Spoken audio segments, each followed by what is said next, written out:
Yo, welcome back to the Quik Fix. That is the boy now here with Ari and Javi. Hey, what's up? Name one League On player. Hey, this is not a quiz, okay? No. It's No, Quik why am I on that Fix journey? Just name time. one. Just name one from the Okay. league. That's one. Yeah, we don't need to do that right now. Say Jose. What? There's always a Jose. You know? Yeah. You're racist. But true. Anyways. Quik Fix time. Javi, for people who don't know what Quik Fix is all about, tell them no please, but before you do that, tell them which brought to them by. Sure. Quik Fix is brought to you by Prison Marketing Consultants, the public relations and media platform catering to the Caribbean diaspora. Quik Fix is also brought to you by Magnum. Quik Fix is a roundup of the news that we've missed in the week, so we're gonna go ahead and get started. As per Yard Hype, popular Jamaican TikToker Abel Boss recently got caught in a compromising position.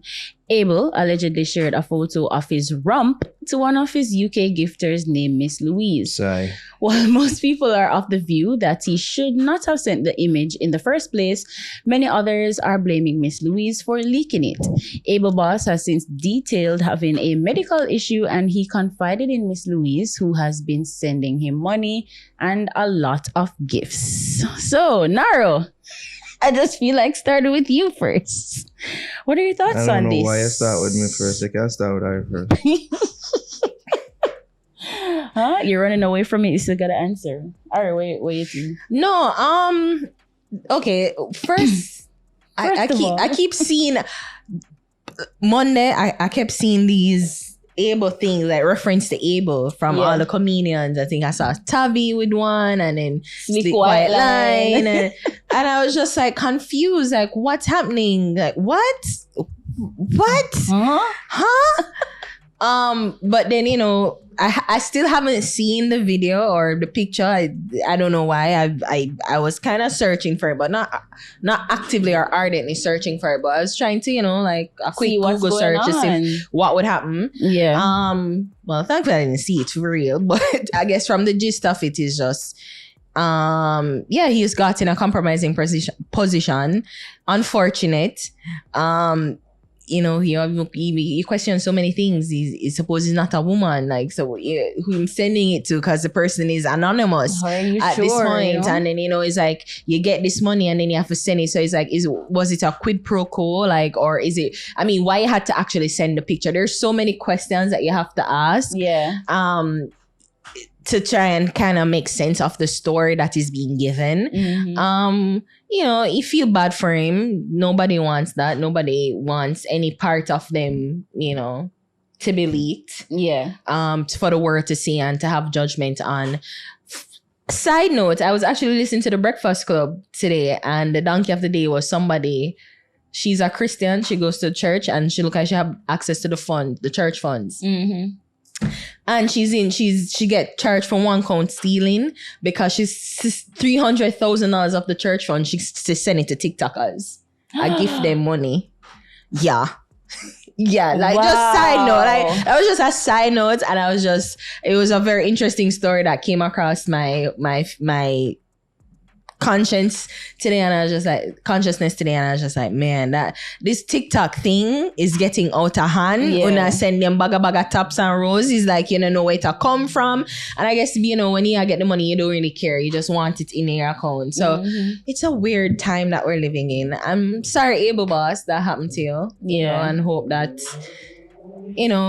if you're a comedian, you should be able to bounce back from this and make light of it. Yeah. It was unfortunate. Definitely. No. You stole my Are you whole ready to bit. talk? Remember that I said, I don't think he's going to be able to get over this. I just hope for You stole my whole speech.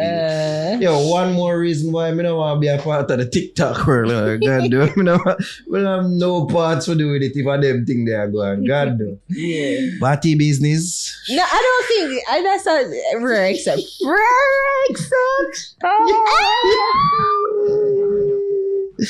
Yeah.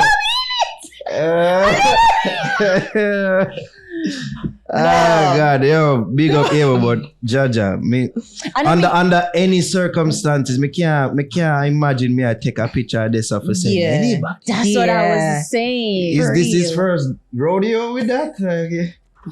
Because I mean, even the medical condition that I read, like from what he said, even then, you don't send the picture to show why. Who just send him money on TikTok? Is that rando? It seemed from the article, like it seemed like some conversation that they've been having, like almost building it up. It's a regular. I mean, probably she sent the person probably sent him a lion. There's something wrong with Bertie. Like, that get bring up. Let me see. You know, I'm a medical doctor. Yeah. Yo. It's strange. Apparently, universities are $550. Again, I learned that on the Breakfast Club, the donkey of the day. So when you get the universe, the lions are like $250. And the universes are like $550. Oh. So anyways, we can't move off of it. Can't leave this to foot at that one. Oh no. Yeah. Female it's unfortunate though. Yeah. Sorry, Abel. Gotta be stable.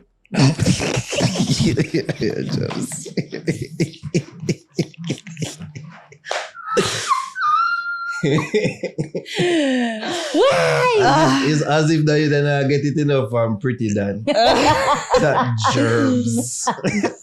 Oh God. Pretty Slick White Line. Oh my God. Can we talk about how funny Slick White Line video is up it? In my report. Slick White Line. Now go report the page. You are go dead. No way. My God. Yeah, them quick with it too. Very quick. Yeah, Slick. Do a report on it and then I bring you and say, Batty, what kind of Batty is that? Wait, what's happening? I'm so lost. No way. That's hilarious. Oh gosh. Jaja. Healing energy. Thoughts and prayers. Oh no, I said that. Yeah, healing energy. Yeah, you can apply yourself. You need that on a shirt. You really do. Yes, that's our next one. God do. Moving on.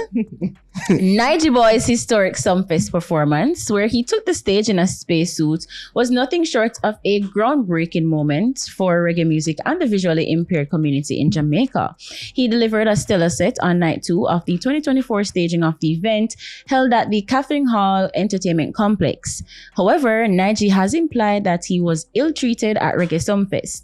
In a post shared to his official Instagram page, he hinted at the difficulties he faced with the caption, "Despite the unforeseen difficulties and ill treatment displayed, I want to thank at Reggae Sumfest for providing me the platform to showcase my talent to the world."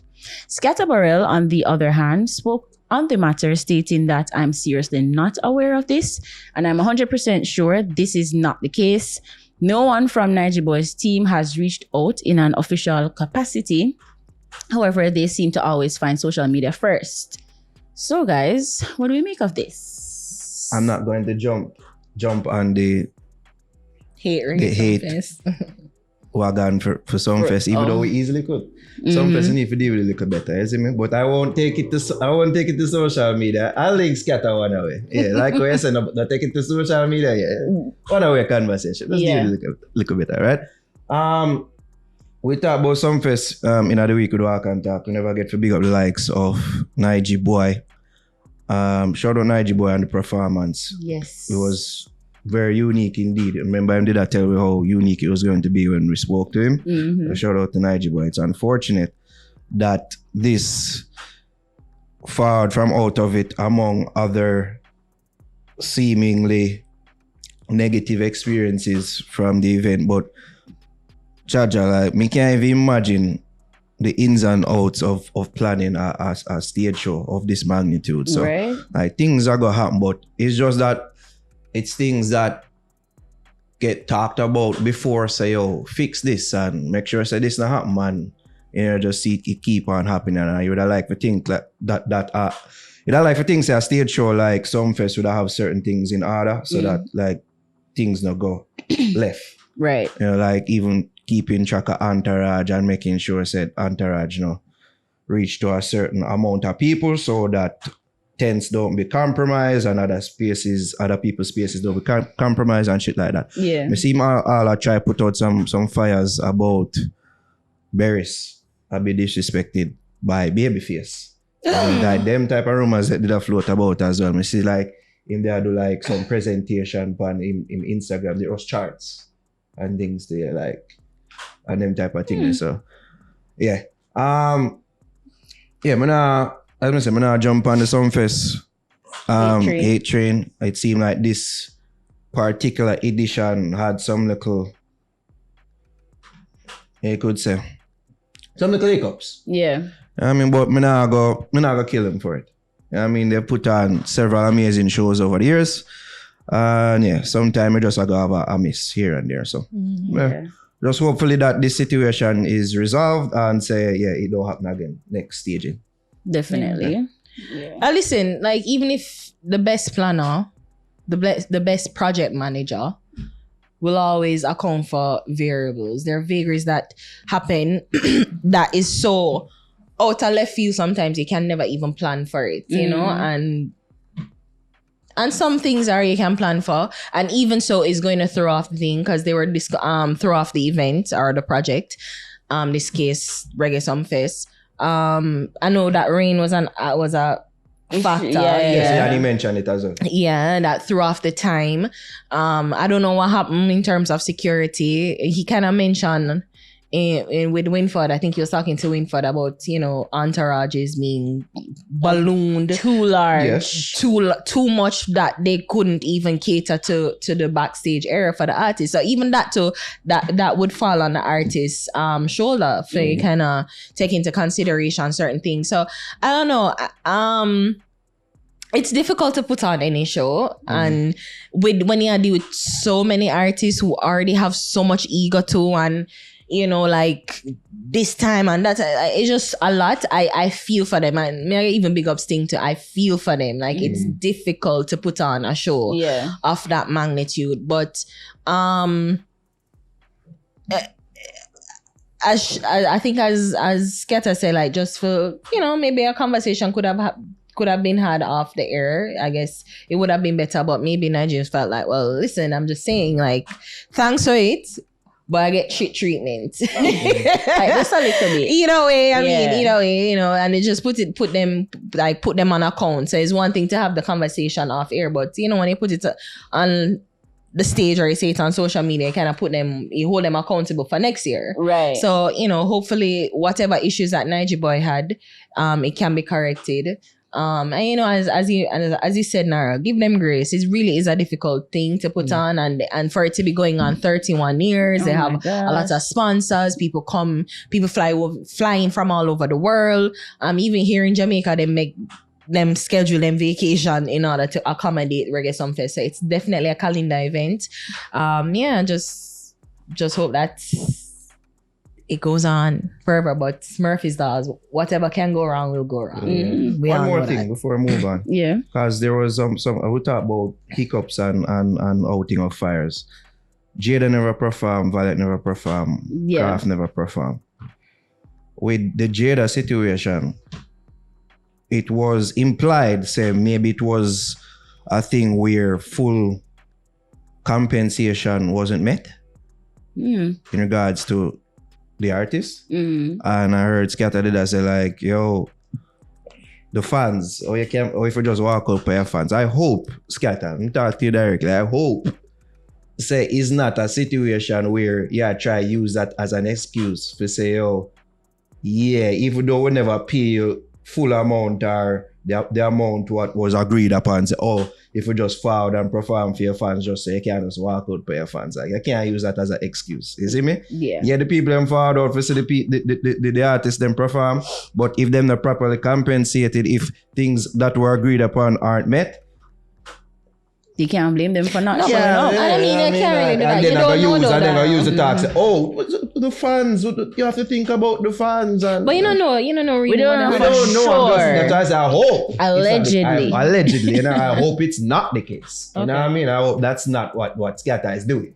You know what I mean? Yeah. Otherwise, big up Skatta Burrell. Yeah. Big up yourself, Skatta. You're going to make that call. Yeah, Have a man. convo. I make the call. Yeah. Alrighty, moving on.